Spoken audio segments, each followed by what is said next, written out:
my opponent plays e6, which is actually a blunder because it allows this tactic that I mentioned earlier, and you'll see that in a second. But first I have to play c3 and kick this knight. My opponent goes to f5.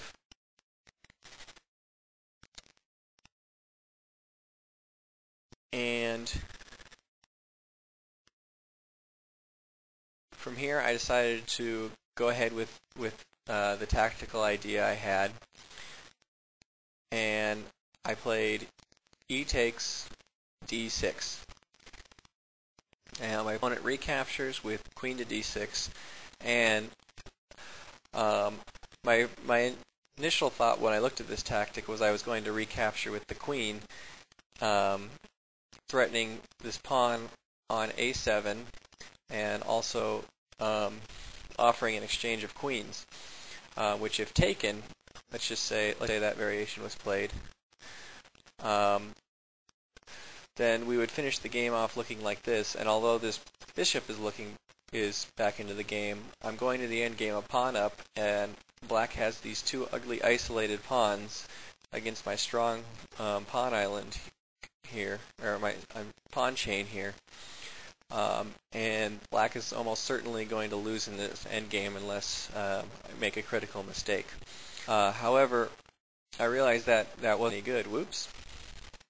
Because if I capture here, then black can just recapture on d3, and obviously that's not good for me at all, having the queen here, although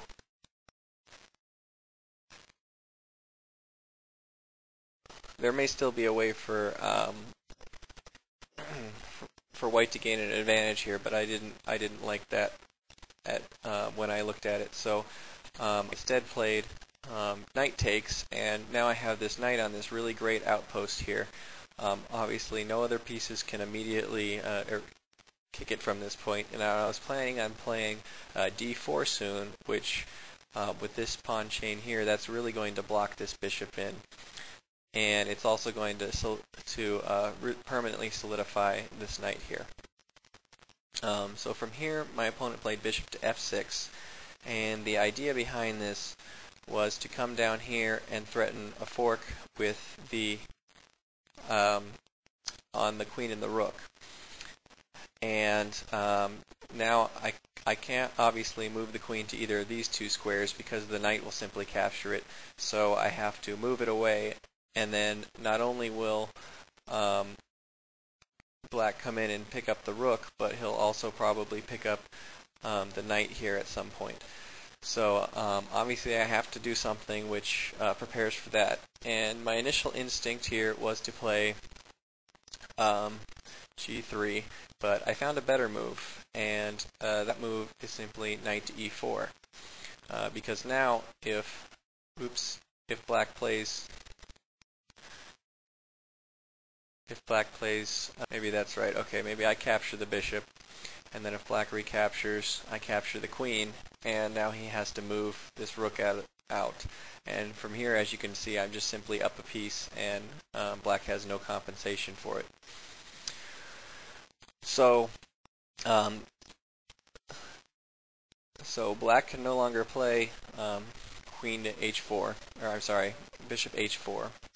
And instead from here, he does the next best thing, which is to move his queen and also defend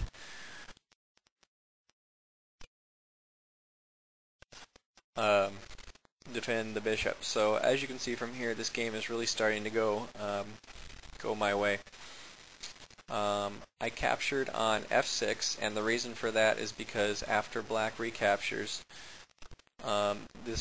the pawn on a7 is hanging, and I'm happy to grab all the extra material I can. However, after I captured and I looked at this, I decided I really didn't want my queen out there in the corner on the a7 square. And I thought that instead it would be a little more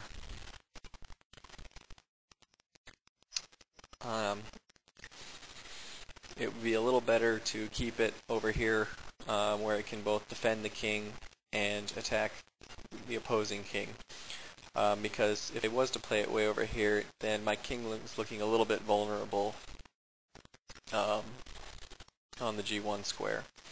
Oops. But first I played a move just to get this knight out of the way, and that was pawn up to g4, and black played back to the g7 square.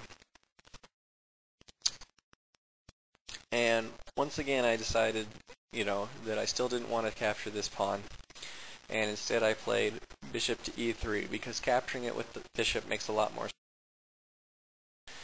And I also have other ideas for this move. So black plays a6 here in order to save that pawn, and now I play bishop to d4, which is hitting both the queen and the knight. And obviously a5 is not possible here, so he has no choice but to flee with the queen, and he plays queen to d8.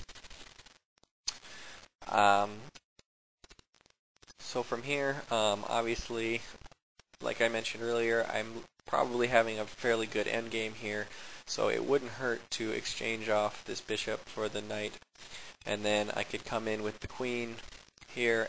Let's see, I'll just show. So I take, he recaptures the king, and I play check, hitting both the queen and checking the king. So from here he captures, and now I have this ugly double pawn island. But this still is probably a little better for white, but I want that. So instead I played first, rook over to d1. That way, if I do decide to move this pawn, or move this bishop for some reason, the queen is not threatening to win the d3 pawn if I do. So from he plays his queen over to a5, which is hitting the pawn here on a2, and I decided to simply ignore that because I have a much stronger idea for an attack, and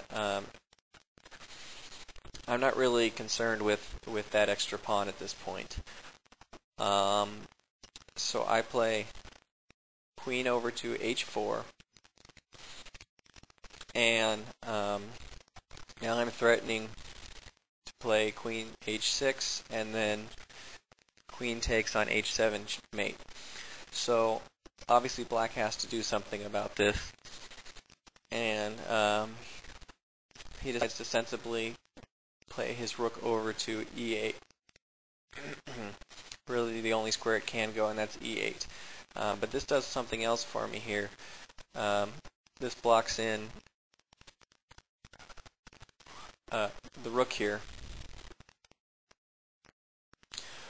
with no squares to move to. So notice that in this game, at almost every point, because that rook was trapped, I could win it immediately by playing b4, and let's say white captured the pawn on a2. I simply play c5, bishop c5, and now there's no way to stop me from taking that rook off the board. But with this preparation move, it gives black a chance to get back into the game a bit. And I didn't really want that. I had a stronger attack in mind here. So instead I continued on with queen h6. Now I can't play checkmate on g7 yet, but I still have ways to pry open this position. And from here my opponent played a serious blunder, and he played queen takes a2.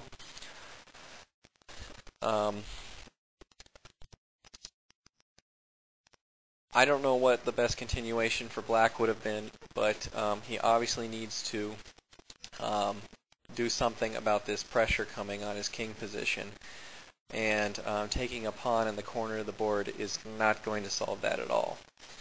So from here I continued with a very strong move, which I believe with correct play wins the game on the spot. So if you'd like to pause and try and find that, go ahead. White may have a couple of different options here, but I continued with f5. Now, as you can see, this move's strong for a couple of reasons.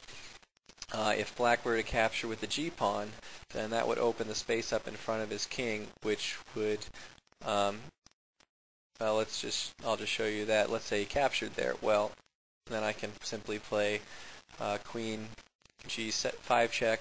Black only has one move, and then that's checkmate. So, obviously that's out of the question. If black captures with this pawn, then I can take on e8, and now there's no way for black to defend the g7 square, so I simply come in with queen g7 mate. So obviously black cannot take that pawn.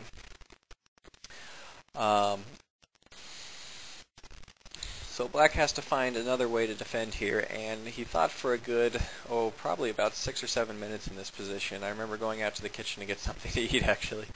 And when I came back, he had played pawn to c5. And unfortunately, this is just too little too late. Obviously, there's no good squares for my bishop to go to. If he goes to either of these squares, then he'll be captured.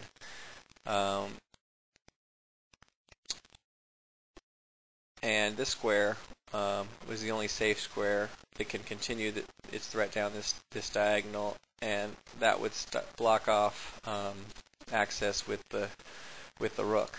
But I can go ahead and just ignore that, because after pawn takes on g6, I'm now threatening queen h7 mate. So black has to recapture this pawn immediately.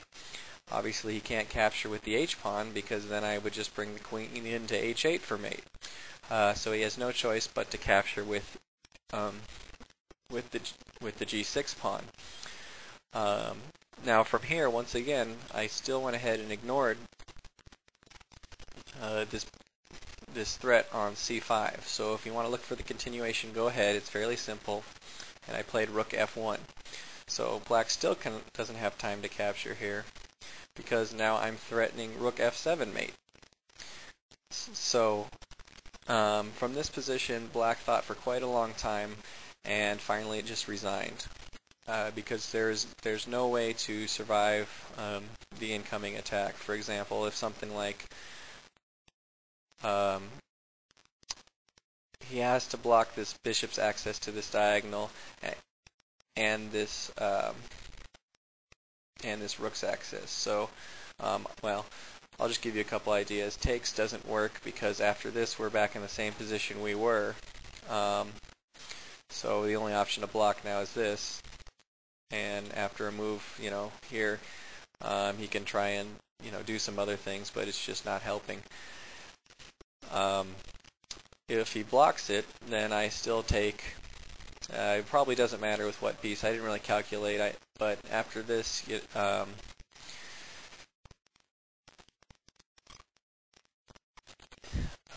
matter what he plays here, I can just swing my other rook over to the f file, and it's going to be over. So, and the key here to this game was this queen could not help defend against the attack. If the queen was on any of these squares, like in this position, if the queen was, say, I don't know, if he didn't take this a pawn, even if he was back here. Instead, he could probably even, after, like, say,